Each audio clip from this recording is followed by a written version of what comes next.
What's up, guys? Hirak Kalupcan here from Henry's House of Coffee. Today we're going to talk about coffee extraction and, more importantly, coffee grind size.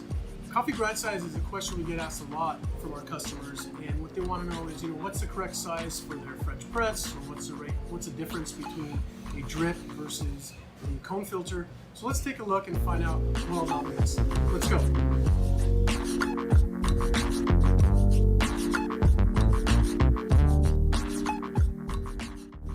Alright, before we jump in and start looking at coffee grinds, let's take a look at the equipment that people are using to make coffee. So starting on the left and coarsest grind is the French press, followed by the drip or the drip filter. You can see it's got a flat bottom there. And then moving on, we have the cone or the cone-shaped filter. The next item is actually the piece that we use to make espresso shots. That's referred to as a portafilter. And then finally, we have the Armenian coffee pot, which actually doesn't require any sort of filter. So that's from coarsest to finest.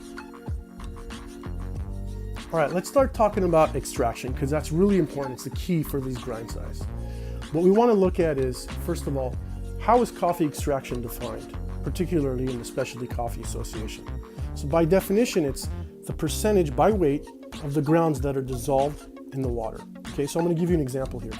Let's say you're starting off with about 18 grams of coffee, and when you finally brew it through your Chemex, you're left with 3.6 grams of the dissolved coffee. That's about a 20% extraction yield.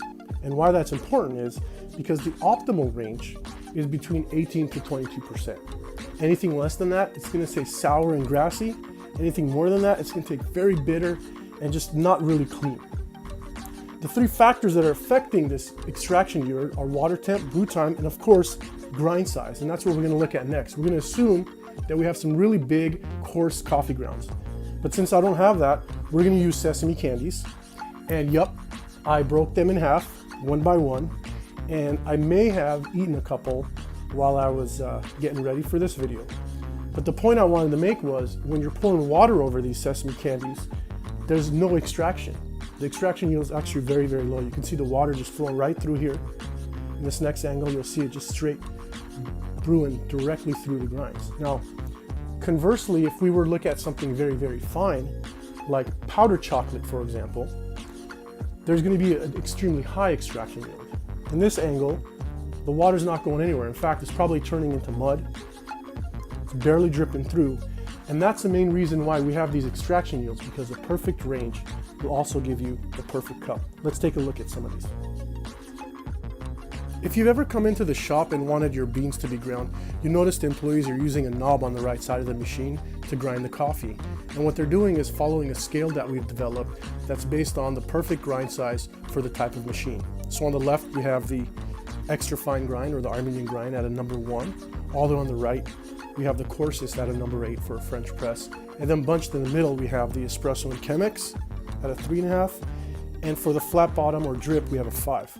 And what I want to look at next is a close-up of what those coffee grinds look like to get a better sense of the size.